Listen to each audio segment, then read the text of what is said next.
If the New Orleans Saints don't win this week 1 game, they might not win at all in September. And if the Arizona Cardinals don't win this game in New Orleans, we're going to be having weird conversations completely irrationally week 1 to kick off the season.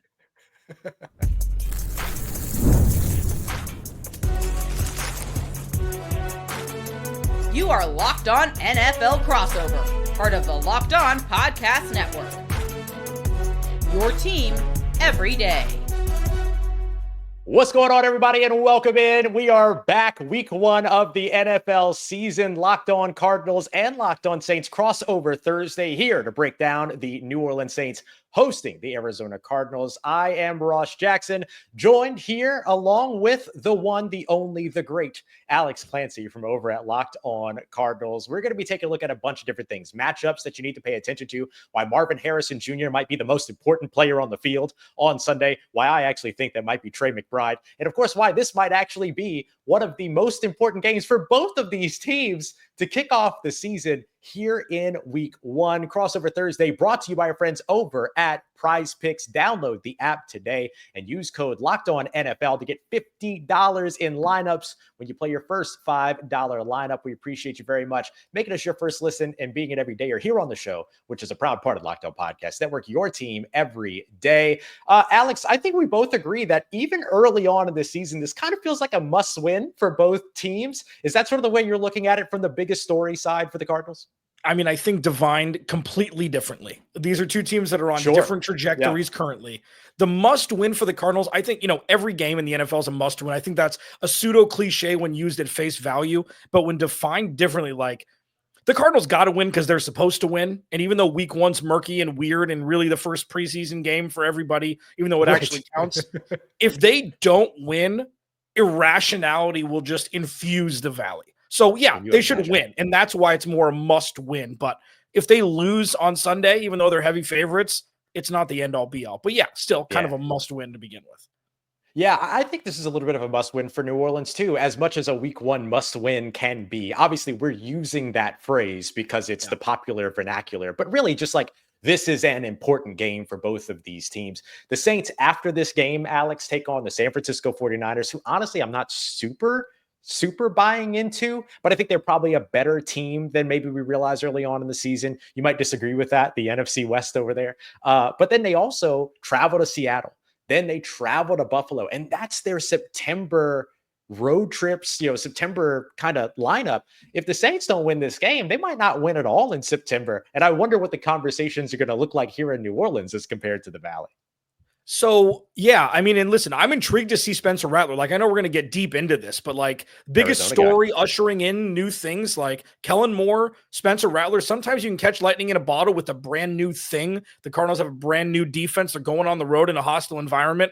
Like Cam Jordan's still there. Dudes are still there. The Saints have won a lot more games than the Cardinals have, meaningful ones in recent memory. And I just hope the Cardinals don't get caught in they should win. So they're going to kind of, just slowly go in there, expect to win the Big Easy. Yeah, it's funny. I mean, like nothing will come easy in the Big Easy. I will tell you that. Like this is a team that is going to be scrappy. That's going to go out there. That's going to fight. It's all new everything for the New Orleans Saints. New head coach, new offense, new defense, new coordinators at all 3 spots, new quarterback, new they're rolling out new jerseys, Alex. They painted the gold. They painted the end zones gold for the first time since they won a Super Bowl in Miami. Like they're pulling out all the stops to let you know that this is no ordinary game for the New Orleans Saints. And I think that's cool. I think that's exciting. Like embrace the new era and see if you can start it out on the right foot. Something that you talked about, though, that I have heard Kellen Moore say over and over and over again for the last week, talks about catching lightning in a bottle, right? He has spoken over and over again about how, look, we're going to show a lot of things that no one's ever seen. Arizona's going to show a lot of things that no one's ever seen from them. And so he's always kind of talking about the unscouted looks, the element of surprise. I think Kellen Moore might be cooking up a little something in terms of the unscouted looks and the element of surprise. And I'm sure the Cardinals are too. Do they still have 41 on their roster? Like, what's the surprise going to be? Alvin Kamara getting 79 touches? That's going to be the surprise? Ooh, he may wear his dreads a different way. He may wear his hair a different way. It's going to be the same thing. It's going to be Alvin Kamara. It's going to be Chris Olave. For me, Ross, the Cardinals have to control what they can control. Kellen Moore has a winning record, coordinator to coordinator, against Jonathan Gannon, 1-3. irrespective of where they are now, they have some history. So you have that. Jonathan Gannon mentioned that to the media yesterday. For the Cardinals, they need to be the aggressor. That's the biggest thing for me. They haven't been on offense, Ross. Like, you mentioned Trey McBride. I mentioned Marv. Like, there's still a lot of question marks going into this season with the offense, with them running it back. And this is a great test for them to come in. There's a new defensive coordinator in town in Nola who's had some success from the coordinator spot, not necessarily from the head coach spot. And this is a great first test for a team that is really unproven when all the expectations are at their doorstep like they are this season. So I'm excited about this match for that specifically. Yeah, me too. Hey, I love that you brought up the new defensive coordinator here in New Orleans. I want to see if you knew this and what you think about it. Brandon Staley, the new defensive coordinator here in New Orleans, for folks that don't know, used to be the head coach of Los Angeles Chargers. Before that, back in 2020, he was the defensive coordinator for the #1 defense in the league with Los Angeles Rams. Context, he had Jalen Ramsey and he had Aaron Donald, the best defensive player we've ever seen, right? Or that I've ever seen live, right? I didn't get a chance to see LT. And so, but here's the thing. Kyler Murray is one of the few quarterbacks that has played against Brandon Staley multiple times and has never won a game against Brandon Staley's defense. Now, I'm not going to overblow that, but it is a curious thing, and I am interested to know maybe what you think about that. Can I plead the cliff on that? Can I plead the cliff? No, but 100%. Maybe it was more Cliff Kingsbury losing to him than it was Kyler Murray, right? Yeah. Why did I never have plead the cliff when he was the head coach? What are we doing here? You bring out the best in me, Ross Jackson. You know what? I think that Kyler Murray's kind of enigmatic. Like, it doesn't really matter. There's not a lot of rhyme or reason to when he's good and when he's not. He ran roughshod of Jim Harbaugh's defense last year. Brandon Staley was an atrocious head coach who cost his team a playoff berth because he wouldn't just let Derek Carr run out the clock. That is ineptitude at the highest level. So that's bled over with Sean McVay. Like, there's something special with the Rams. I'm not giving Brandon Staley, the guy who still should be carded to buy, something an 18-year-old would buy. But I don't think that there's a direct correlative. I think it's situation for both of them more than production from Kyler Murray. So you're not worried about Brandon Staley's defense at all. That doesn't bother you whatsoever. Like knowing didn't say that. Okay, that's why I was asking, because I was like, okay, well that's like a little bit of a take to have, because like Brandon Staley's defenses have been really good. It's just that it has been the game management stuff that was never good for him. Yeah, the actual head coaching stuff that he wasn't great at. But yeah, when he's had the opportunity just to run one side of the ball, he's been good. Like, I'm going to be completely honest with you. After this entire offseason, you and I have had many conversations, most of them positive about this team. The offense terrifies me still. It doesn't matter who's on the other side. Brandon Staley being the first DC that they see isn't ideal. Like, people think they're going to run over this team. I think the Cardinals will probably win this. We'll get to it later, but like, eggshells. I used to always say about this organization, I continue to still. The Arizona Cardinals are an elephant on top of a sheet of ice, and we have no idea how thin the ice is. That's it. You have no idea how good you have it or not, because any play, any series, any down, any game, things can shift dramatically. You expect that to subside this year, but seeing Brandon Staley, is Cam Jordan still playing football? I mean, like, there's a lot of dudes on the other side of the field that terrify me, including, with Brandon Staley calling the shots. I just don't think Kyler Murray's inability to beat Brandon Staley has a direct correlative to their win-loss on Sunday. Sure, that makes perfect sense. Well, I'll tell you one guy that might have a direct correlation to winning and losing, and that is wide receiver Marvin Harrison Jr. He's going to be a big focus when we break down our matchups here as we continue on with our crossover Thursday, Locked On Cardinals and Locked On Saints. Today's Crossover Thursday is brought to you by our friends over at DoorDash. It's almost the weekend. Time to look back and crown this week's MVP on who delivered, powered by DoorDash. Just like you can win every Saturday with DoorDash streaks, saving every time that you order. These players delivered on what matters the most. Let's break it down. I think we got to start with the quarterbacks here. Both Spencer Rattler and Kyler Murray bringing a lot of excitement to both of these teams as they get ready for their week one matchup. These players are delivering just like DoorDash delivers on Saturdays. And with DoorDash streaks, you save every Saturday that you order. Stack it all up throughout the season, and you could save up to $250, including $100 in DoorDash credits. Order this Saturday and keep the streak alive all the way to fuel your game day only with DoorDash. Terms apply and promo period through November 18th. All right, everybody, continuing on with this crossover Thursday, Locked On Cardinals and Locked On Saints, breaking down this week 1 matchup. And I'll tell you, Alex, one of the guys that I am most concerned about for the New Orleans Saints, who saw a lot of turnover in their cornerback room in particular, is Marvin Harrison Jr. Let's start there. Where does he rank for you amongst key matchups in this team or in this game? What am I? Probably, it's interesting. Third. So I think we're going to have a differing of opinion there. Like the number one most important player on this offense outside of Kyler Murray is James Conner. Next is Trey McBride. 100%. And then next is Marvin Harrison Jr. So it depends on what defensive scheme. I would assume that they're not going to put any sort of bracket coverage on him unless they absolutely need to. Trey McBride's going to be the focal point. You can obviously lend more to that. But Marv is third until he proves otherwise. He had a solid, like how I said is he had the best version of a boring, bad rookie year that you could have. Right. 900 receiving yards, 8 touchdowns. Like he had more receiving yards than his dad. He had tied rookie touchdown numbers that Larry Fitzgerald had. So I think the expectations were astronomical. He's put on a bunch of weight. He and Kyler Murray are in lockstep. Kyler said it's night and day compared to last year. So while, yes, it's important, Trey McBride is going to run this ship. We're in 85 in red. And then James Conner in a run first offense is going to be the belle of the ball as pertaining to eyes early on. The belle of the ball, if anybody else is an Office fan. I got to go with you on that. I am 100% on the trail of Trey McBride being the most important guy, but I am really interested in how the Saints, who don't have Marshawn Lattimore anymore, who don't have Paulson Adebo anymore, can they lock down the perimeter with a second-year corner in Kool-Aid McKinstry, who has looked great throughout training camp, didn't look so fantastic against the Denver Broncos during his early reps in the preseason game, the final preseason game. And then you got a veteran in Isaac Yiadom who looked great here in New Orleans in 2023, but obviously this is a different system, although he does have some connections with Brandon Staley going back. And so it'll be interesting to see where all that goes. For me, looking at the Saints offense going up against the Cardinals defense, I think the biggest thing is going to be, you mentioned that kind of all knew everything over on the defensive side for the Cardinals.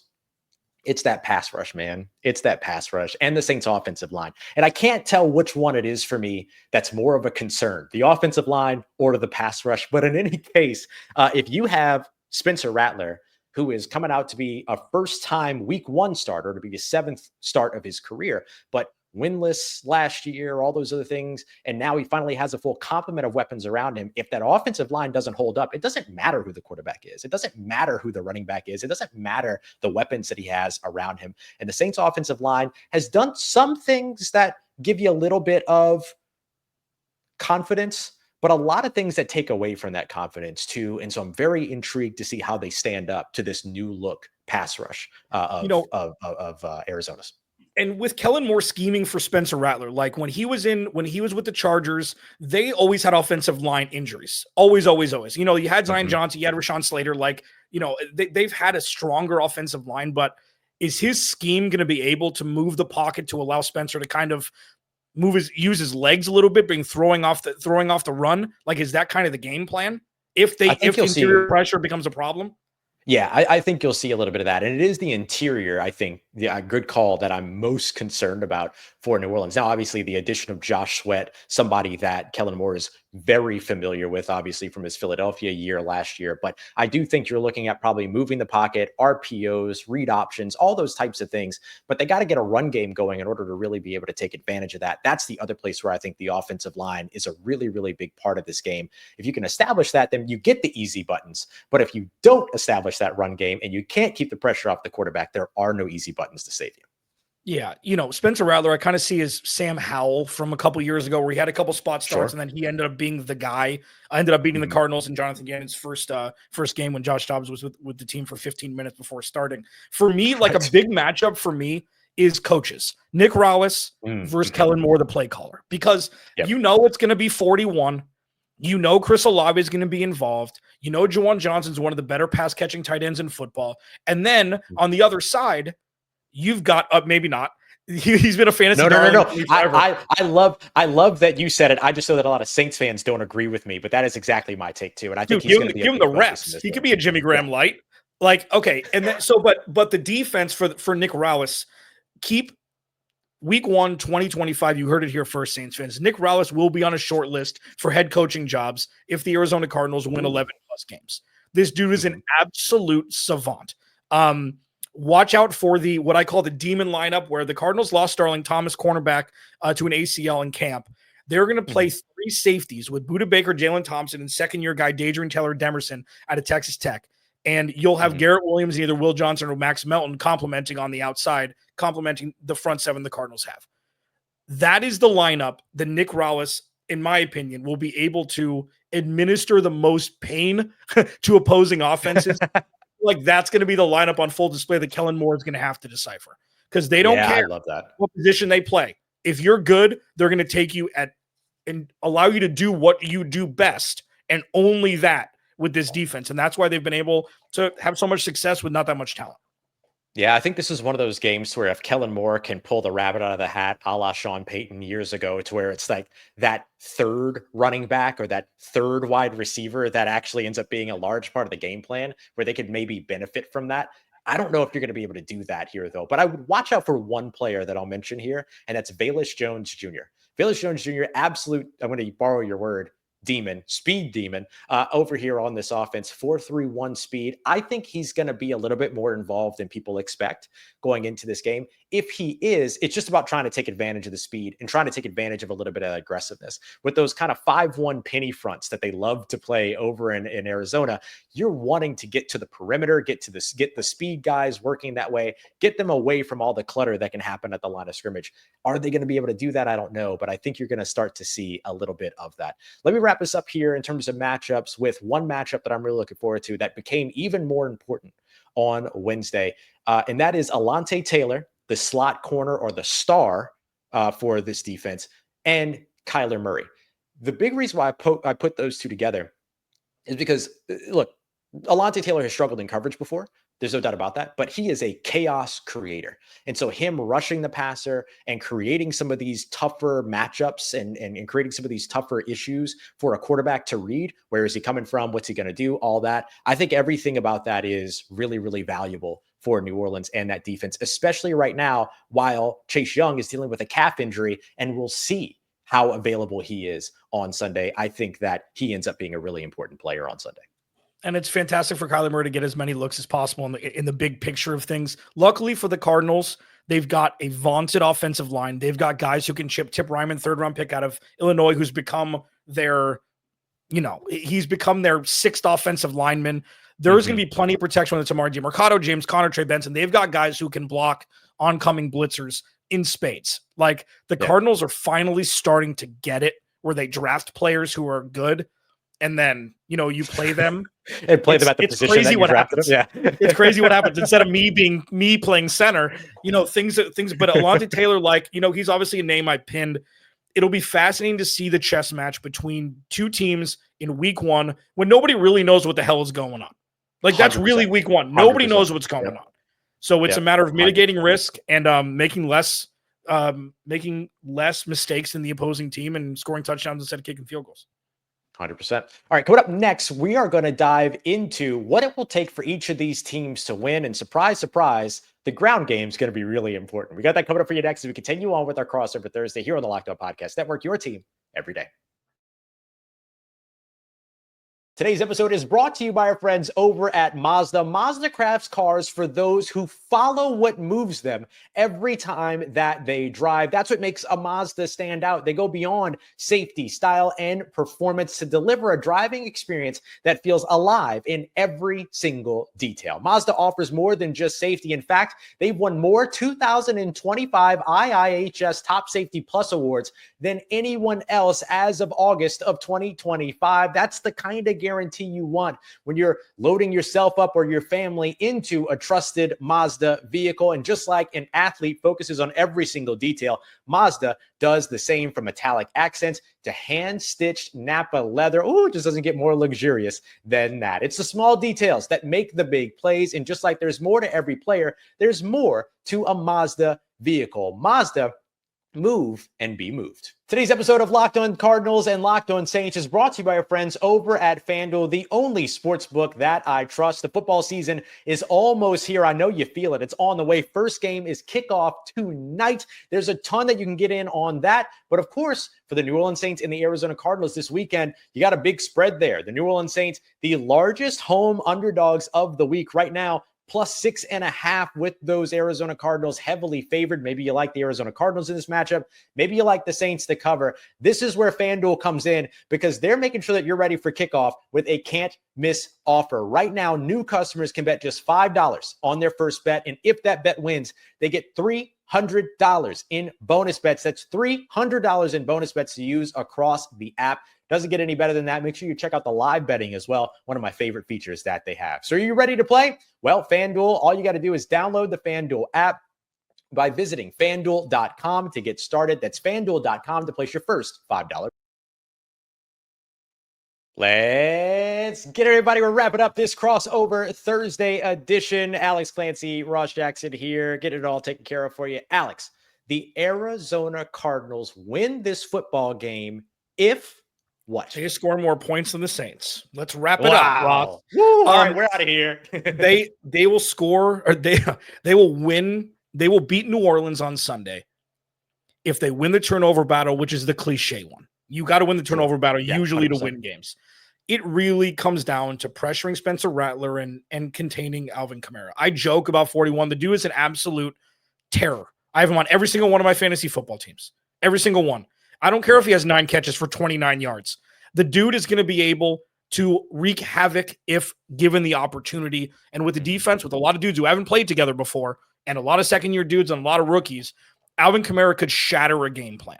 So it's Alvin Kamara contain and pressuring the second-year quarterback, making his first start as the, de facto starting quarterback going into a new season.